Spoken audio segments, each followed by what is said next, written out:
Movie critic Jim Skembry literally thinks that everyone who got scared during Paranormal Activity was faking it, or at least forcing themselves to be scared, or pretending.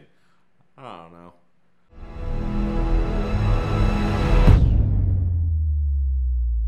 Hey, what's going on, guys? If it's your first time here, make sure you hit the subscribe button and the little bell right next to it.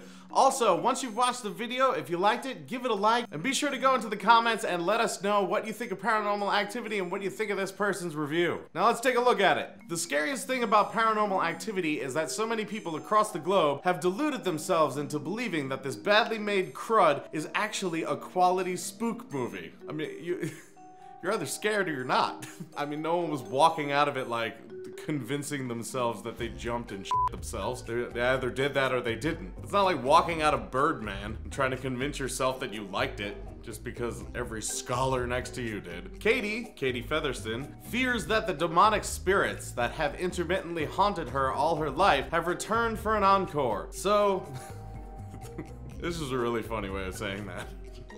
We want more. We want more. We weren't scared enough, although we could just convince ourselves that we were. So her new tech-savvy boyfriend, Micah Sloat, sets up cameras and... Sorry. Micah Sloat? Sets up cameras and microphones all over the place, especially in their bedroom, to capture the spirits at work. Why is especially their bedroom? It's where they sleep. That makes sense. Is that weird? It's literally where they...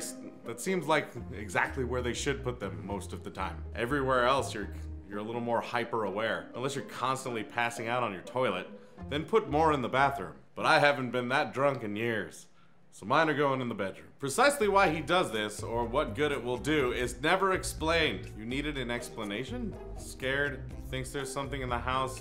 Let's see if we can see or hear it. I'm broken. All of this is broken now. I don't understand why you need an explanation. You're confused by the most straightforward thing you could have. All right. It's like some girl goes, I love you. And you're like, but what's your motivation? Can you explain? All right, f off. In fact, Katie keeps going on about not wanting to antagonize the spirits with such meddling, so the premise of the film actually makes no sense. That doesn't make it make no sense. She was scared, was worried about that completely makes sense. It's two different personalities. It doesn't change the premise of the plot of the movie. It just makes characters have different personalities, which is part of storytelling. Nothing of any consequence happens for ages. Then weird stuff slowly kicks in. Doors move, loud creaks break the silence, photo frames crack, lights go on, Katie sleepwalks or sleep stands. It is odd for a scary movie to create tension. That is weird. I guess now with movies it is. It's just jump scare after jump scare and no tension whatsoever. But this movie actually attempted to build tension. So I guess, you know, well done. Encore. There's like 17 encores of this movie. That's the joke. How many fucking Paranormal Activities are there now? It's like working its way toward Amityville Horror. None of these prehistoric cliches is mounted with much skill or imagination by first-time writer-director Oren Peli. The only device Peli seems to know is that if you keep still for long enough, you can jolt your audience with a sudden movement or loud bang. And that, my friends, is called the stop and start technique, which is helpful for premature ejaculation. You can go ahead and ask me why I know that. No, you can't. Oh, wait. I'm not talking to anyone. It's literally so the whole audience doesn't prematurely ejaculate. Good looking out, Oren. Yet, to be fair, this garbage has been huge. For months now, we've been regaled with breathless TV ads featuring night vision footage of petrified audience members watching Paranormal Activity and jumping out of their seats with delirious fright. Or they all prematurely ejaculated.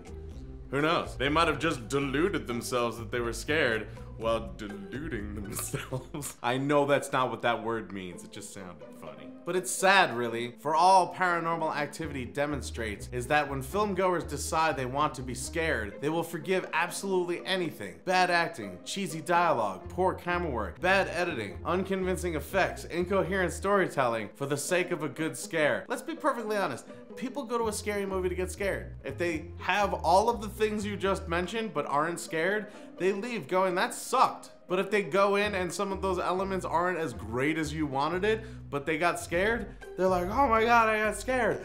That's why I went. It's like going to Disneyland and there's no Disney characters. It's still an amazing theme park, but you didn't see Mickey once. That's why you went. Mickey! It's the ghost train principle. People are eager to react to anything that suddenly jumps out and goes boo. Not anything. I'm not excited for like a guy flashing me in the subway. Not exactly eager to react to that. I mean, I'll react. I'll react fast, but I'm not really eager for it. Yeah, I certainly won't premature react. Such a sour view of this ultra-hyped phenomenon might be a generational thing. Those raised on Fright Fest such as The Exorcist, Rosemary's Baby, and Carrie value skill and mastery of technique. Oh, this is where you start getting up your own ass. Because let's be perfectly honest, if you like the horror genre, you like lots of different types of horror. And to compare Carrie to Paranormal Activity is just dumb. That's just a dumb thing to do. They don't even relate to each other. They're different styles. And if you like horror, some people like gory nonsense that isn't like, it looks completely fake. And some people like, you know, other stuff that's completely realistic. It's a pretty big genre. I don't even know how to explain this to you. It's like comparing Lethal Weapon to Triple X. Both action, both very different movies. Audience for both. For them, Paranormal Activity is a cultural curio. Its success, a distressing confirmation of just how far standards have dropped and how easily people will surrender en masse to a bad film that should have more accurately been titled Paranormal Inactivity. It's really funny because there's a lot of horror movies out there where tension is built and not that much happens. One of my favorite movies of all time is Texas Chainsaw Massacre.